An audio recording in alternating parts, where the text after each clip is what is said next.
Assalamualaikum warahmatullahi wabarakatuh. Teman-teman dimanapun kalian berada, apa kabarnya semua? Selamat berjumpa kembali dengan channel Siswa Pintar. Dan pada kesempatan kali ini, kita akan berdiskusi bersama membahas tentang Sidratul Muntaha. Ketika melihat langit, pernahkah kamu berpikir di mana letak dari ujung semua semesta ini? Tentu sepertinya cukup sulit untuk menjawab pertanyaan itu karena yang seperti ini sudah di luar nalar. Bahkan semaju-majunya ilmu astronomi masih belum bisa memecahkan hal tersebut. Tapi kita sebagai muslim harusnya sudah tahu pasti di mana semua semesta ini berujung, ya, Sidratul Muntaha.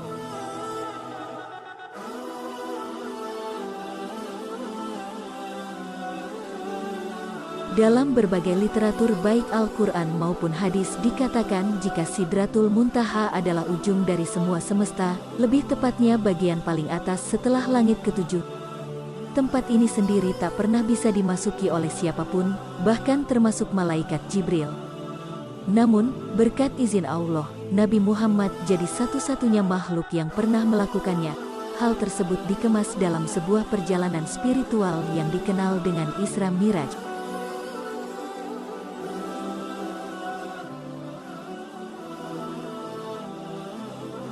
Kembali soal Sidratul Muntaha, kira-kira seperti apa sih tempat ini? Apa saja yang pernah terjadi di sana?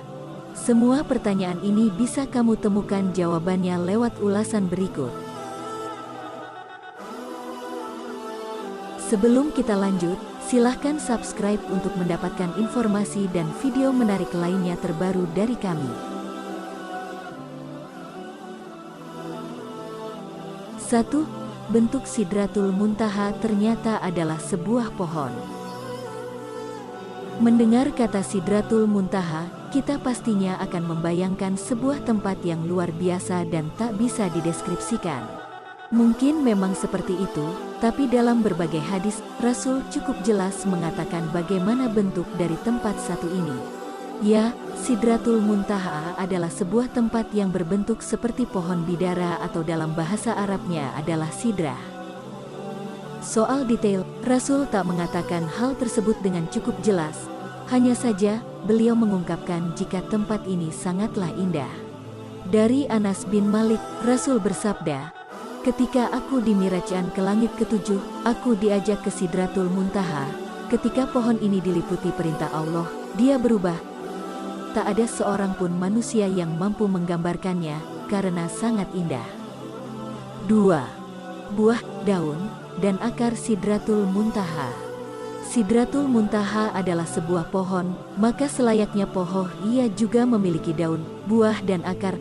Hal ini juga tersirat dalam hadis, "Aku melihat Sidratul Muntaha di langit ketujuh, buahnya seperti kendi daerah Hajar, dan daunnya seperti telinga gajah. Dari akarnya keluar 2 sungai luar dan 2 sungai dalam." Kemudian aku bertanya, "Wahai Jibril, apakah keduanya ini?" Dia menjawab, "Adapun 2 yang dalam itu ada di surga, sedangkan 2 yang di luar itu adalah Nil dan Efrat."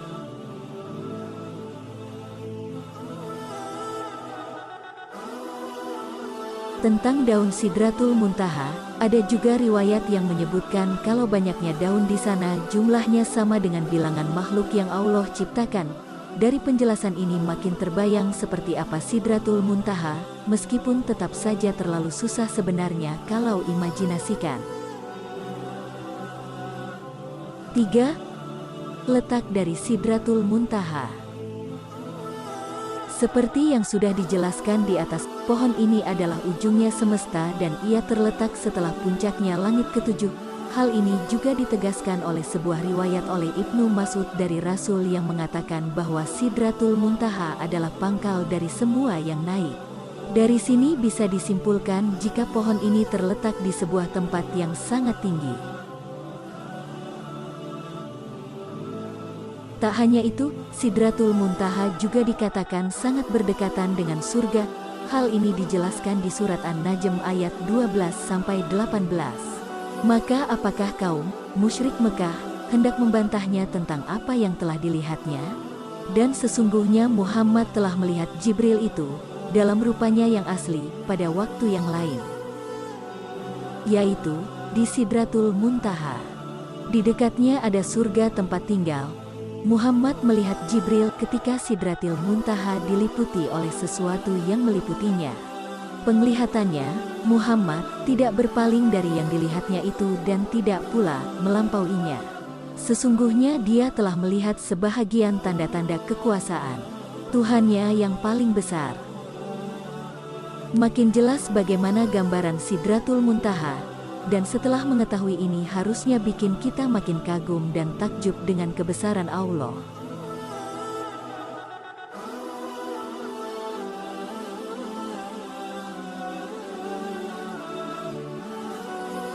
Empat, tak seorang pun bisa memasuki Sidratul Muntaha kecuali Nabi Muhammad SAW. Sidratul Muntaha adalah sebuah tempat istimewa di mana tak seorang pun bisa memasukinya selain yang diizinkan oleh Allah. Bahkan malaikat Jibril yang notabene adalah pemimpin para malaikat serta penyampai wahyu tak bisa menempatkan dirinya di sini. Hal tersebut berkaca pada peristiwa Isra Miraj di mana malaikat Jibril tak sanggup lagi mengantarkan Nabi setelah melewati langit ketujuh. Yang pada akhirnya hanya Nabi Muhammad yang diizinkan Allah untuk berada di sini dan di dalamnya Allah memberikan sesuatu yang sangat penting. 5. Hal-hal yang pernah terjadi di Sidratul Muntaha. Setidaknya ada dua hal besar yang pernah terjadi di tempat ini. Pertama adalah momen ketika Nabi Muhammad SAW melihat Allah Subhanahu wa Ta'ala secara langsung. Namun di sini Rasul melihat wujud Allah Subhanahu wa Ta'ala dalam bentuk cahaya. Hal ini sesuai dengan hadis yang pernah diriwayatkan oleh Abu Dzar ketika beliau bertanya mengenai wujud Tuhan. Tak hanya melihat Allah secara langsung, Sidratul Muntaha juga pernah jadi saksi sebuah peristiwa besar yang dampaknya kita rasakan hingga hari ini. Ya, ini adalah perintah sholat dari Allah kepada Nabi dan semua umatnya. Jika kamu ingat, dalam peristiwa ini Rasul bolak-balik naik dan turun dari Sidratul Muntaha untuk bertanya kepada Nabi Musa perihal jumlah sholat. Inilah fakta-fakta yang mungkin kita belum tahu tentang Sidratul Muntaha. Dari deskripsi di atas, kita bisa bayangkan jika tempat ini sungguhlah indah dan sakral karena malaikat Jibril pun tak bisa memasukinya. Meskipun begitu nantinya kita pasti melihat tempat ini. Bukankah Sidratul Muntaha katanya dekat dengan surga? Terima kasih kepada kalian yang telah menonton video ini. Jangan lupa tekan tombol subscribe-nya dan nyalakan notifikasinya untuk mendapatkan video-video terbaru dari kami lainnya di channel Siswa Pintar.